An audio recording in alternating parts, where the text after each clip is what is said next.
Us. Today we'll be starting after a very long time. We'll be starting an explanation of economics, chapter number 3, money and credit. So this is also a very easy and an important chapter for the boards, and it basically talks about everything related to money. Money, which is the basic necessity for all the transactions that we do in our day-to-day life. And credit means when we are in need of money, the amount that we take from market or either from any other individual, it is termed as a credit. So in this chapter we will read everything about money, forms of money, and different facilities offered by the bank through that money, and what exactly the bank does with the money that we keep in the bank in the form of savings in our saving account. Then what are the different forms of credit. Then we will also read about self-help groups, those who can help people in times of need. So all this we will be covering in this chapter. So let's start with the chapter. Money as a medium of exchange. We see several transactions involving money in our daily basis. ऐसे normally routine में भी देखा गया है जो money होता है. If we are doing any sort of transaction, the basic necessity that we use is money. तो money एक medium होता है exchange का. आप कुछ भी sell करोगे, आप कुछ भी खरीदोगे, तो जो उसका एक base होगा वो क्या होगा? Money होगा. Either you will sell things तो you will get money. Either you are buying things तो you have to pay money. In both the cases, money is a common intermediary linkage. For money, either people sell things or buy things. Now the question is, why transactions are made in money? So why we are not making any transactions in form of gold, in form of grains, like we used to do in the earlier times when money was not introduced. Since after the introduction of money, why only money is used in this transaction? Why not some other commodity? So we have the answer, because a person who is holding money can easily exchange it for any commodity or service that he or she might want. क्योंकि जब आपके पास पैसा होता है, आपके हाथ में पैसा होता है, तो आप उस पैसों से जो आपको सर्विस लेनी है या आपको जो कमोडिटी मार्केट से लेनी है, आप उसको आराम से क्या कर सकते हो? एक्सचेंज कर सकते हो. You will pay the money for the service you want and you will in return get that service. वो ग्रेन से आप नहीं कर सकते हो, वो आप गोल्ड से नहीं कर सकते हो. मनी एक ऐसी चीज़ है, उसकी लिक्विडिटी बहुत है, आप उसको कहीं पे भी एक्सचेंज कर सकते हो किसी सर्विस को या किसी कमोडिटी को लेने के लिए. तो सबसे इम्पॉर्टेंट रीज़न है कि ट्रांजैक्शंस में मनी इसलिए एक्सेप्ट किया जाता है क्योंकि ये क्या है, बहुत ही एक ईजी वे है जिससे आप अपने मनपसंद की, अपनी चॉइस की चीज़ों को एक्सचेंज करके सर्विस या कमोडिटी को परचेज कर सकते हो. Therefore, every individual wants that they should be paid in form of money so that they can exchange that money and can buy anything of their choice. When you're having money in your hand, for example, take an example of a godown. Godown है, वहाँ पे आपने 10 से 12 कुछ appliances रखे हुए हैं. Consumers आए, उन्होंने सारे अप्लाइंसेस ले लिए. अब आपको दोबारा से स्टॉक मेंटेन करना है अपना. उस स्टॉक को मेंटेन कर ले, आपके पास क्या चाहिए? मनी चाहिए.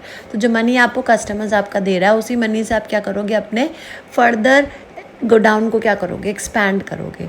तो कहीं ना कहीं अगर आपको अपना प्रोडक्शन भी आगे एक्सपैंड करना है तो आपको मनी चाहिए होगा. तो इसलिए आदमी चाहता है कि जब भी वो सेल कर रहा है या कुछ चीज़ खरीद रहा है तो उसको मनी के फॉर्म में ही, ट्रांजैक्शन में उसको मनी ही मिले, ताकि उस मनी से वो अपनी आगे की चीज़ों को कैरी फॉरवर्ड कर सके. What happened when there was no money? Now, in today's time, when the money is being introduced, we are using money on a daily basis. Now, the question is, what people used to do when money was not introduced? At that time, there was a very prevalent system which was called as barter system. Barter system, a system of exchange of goods and services between two or more parties without use of money.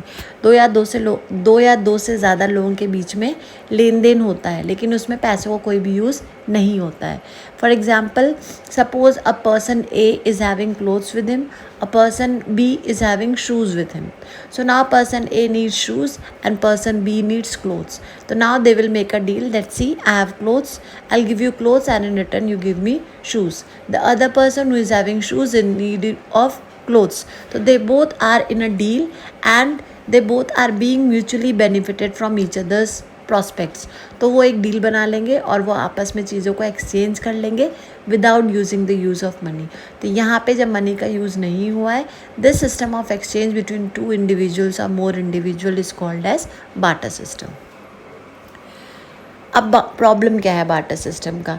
Barter system में सबसे important necessity है that double coincidence of wants होना चाहिए। For example, ए के बाद clothes है, B के बाद शूज़ है, तो ये होना चाहिए कि ए को शूज़ की ज़रूरत हो और बी को क्लोथ्स की ज़रूरत हो।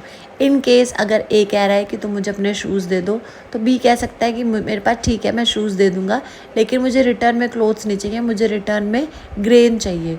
तो उन दोनों के पास एक दूसरे को सर्व करने के लिए कॉमन लिंकेज नहीं है, तो उन दोनों के बीच में क्या नहीं हो पाएगा, डील नहीं हो पाएगी। दोनों एक दूसरे से चीज़ें एक्सचेंज करके बार्टर सिस्टम की कंडीशन को फुलफिल नहीं कर पाएंगे। तो बार्टर सिस्टम का सबसे बड़ा ड्रॉबैक है कि डबल कोइंसिडेंस ऑफ वांट्स होनी चाहिए। अगर वो नहीं है तो आप उसको फिर आगे प्रोसेस में नहीं ला सकते हो। तो ये एक चीज़ थी। अब मॉडर्न टाइम में ये जो डबल कोइंसिडेंस ऑफ वांट्स की जो प्रॉब्लम है, इसको सॉल्व करने के लिए हमारे पास किसका इंट्रोडक्शन हो चुका है? मनी का इंट्रोडक्शन हो चुका है। In modern economy money has resolve the problem of double coincidence wants, क्योंकि मनी सब एक्सेप्ट कर लेते हैं। Money can act as an intermediate in the exchange process, it is called as a medium of exchange. आपको कुछ भी लेना है, आपको कुछ भी बेचना है, आपको कुछ भी खरीदना है, अगर आपके पास पैसा है तो सब कुछ हो जाएगा। तो ये एक तरह से क्या है, मीडियम है एक्सचेंज का। Whatever commodity, whatever service you are taking or providing, in return you will always be accepting money. We have seen that money is something that can act as a medium of exchange in transaction. सबसे जो basic necessity, अगर आपको exchange करना है, transactions में कुछ भी करना है, तो आपके पास पैसा है तो आप कुछ भी कर सकते हो। तो ये एक फैक्ट है कि why money is called as a medium of exchange, why transactions are accepted in money, and what was the drawback of barter system, how we have resolved the problem of barter system with the introduction of money. Now we have different forms of money, currency के form में है और deposits with bank के form में है। तो बहुत सारे तरीक़ों से आप डिफरेंट फॉर्म्स ऑफ मनी को पढ़ सकते हो। तो जो पहला फॉर्म है that is called as currency. Now we will read what exactly is currency. Currency is the modern form of money which consists of paper, notes and coins such as gold, silver and copper. Currency modern form है money का जिसमें हम लोग paper, notes या coins को involve कर लेते हैं। For example we can talk of gold, silver और copper. And unlike grain and cattle they are neither use for everyday use. और ग्रेन और कैटल की तरह इनका एवरीडे यूज़ में कोई भी इन्वॉल्वमेंट नहीं होता है, ये उनसे थोड़े से क्या है, अलग है।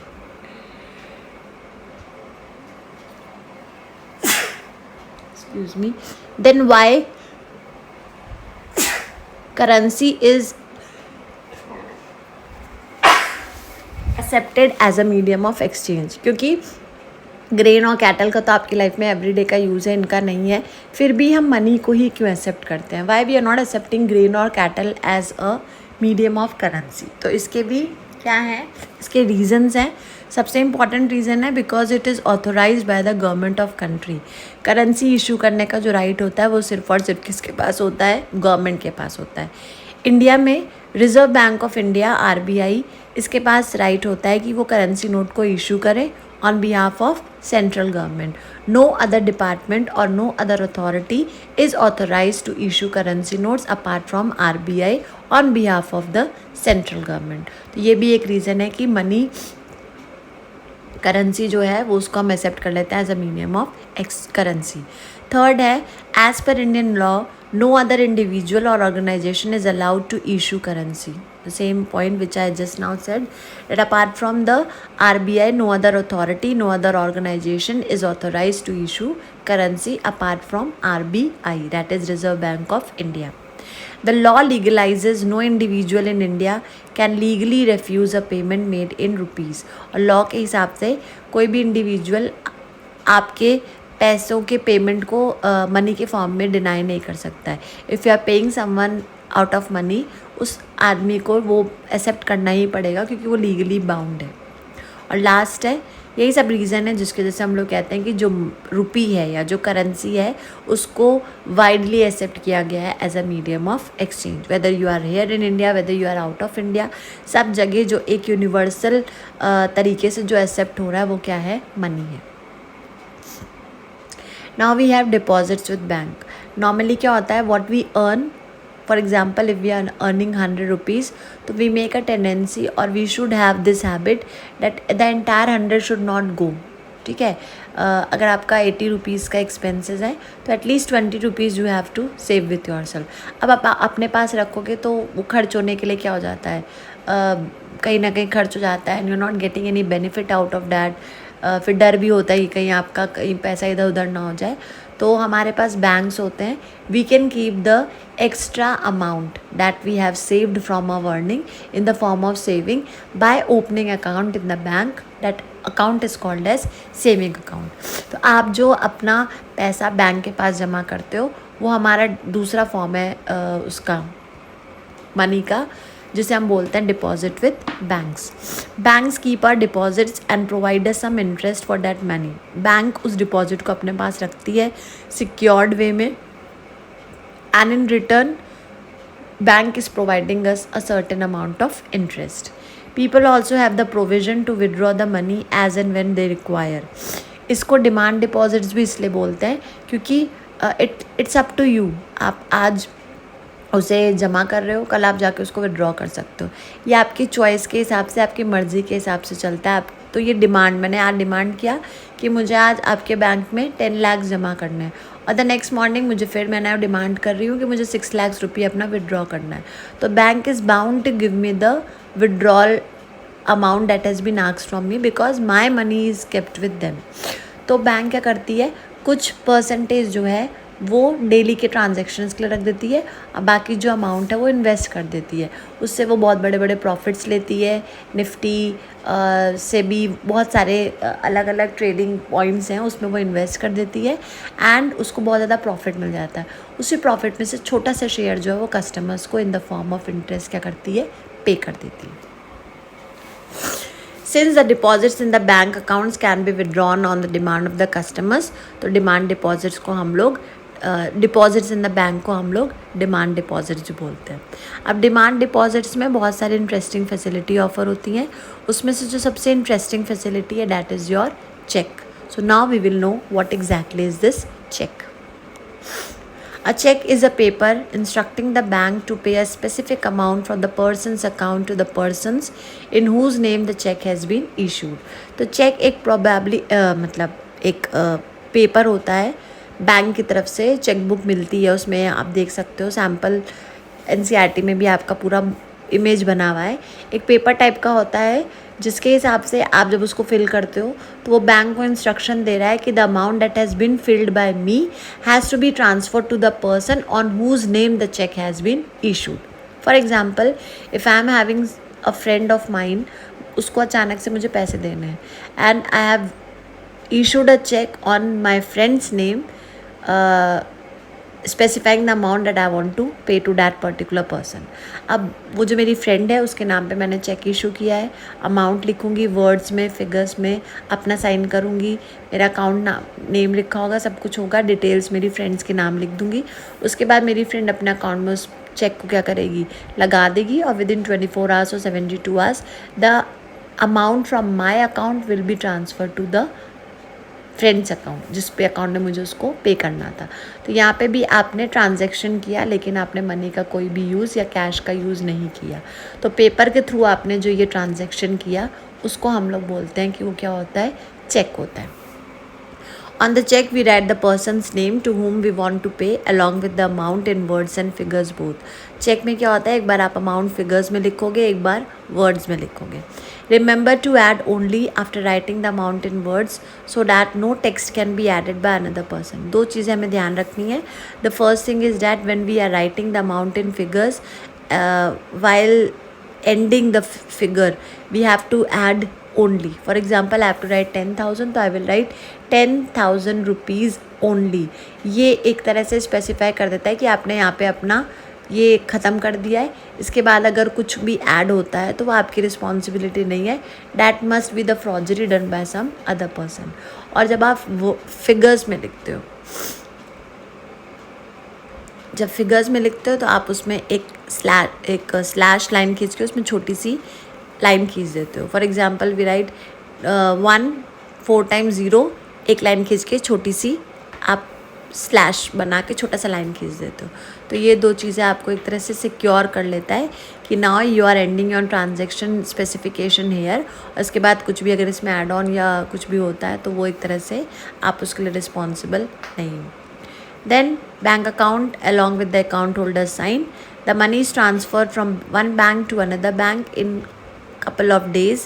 The transaction is complete without any payment of cash. तो यहाँ पे भी आपने ट्रांजेक्शन कर लिया, अपने अकाउंट से अपने फ्रेंड के अकाउंट में मनी ट्रांसफ़र कर दिया, but without using any cash. तो इस वीडियो में हमने देखा कि how money can act as a medium of exchange, why money is accepted worldwide, different forms of money पढ़ा। पहला करेंसी था जिसमें हम लोग गोल्ड, कॉपर, सिल्वर के कॉइन्स और नोट्स को इन्वॉल्व कर सकते हैं। Next we have read about deposit with banks, जिनको हम डिमांड डिपॉजिट बोलते हैं, और उससे भी डिपॉजिट ऑफ बैंक में एक इंटरेस्टिंग फैसिलिटी इशू होती है कस्टमर की, that we call as cheque. I hope you understood the chapter. If you have really understood, please subscribe and like the channel. And in the next part, I will be dealing with the rest part of the chapter. Take care. Have a nice day.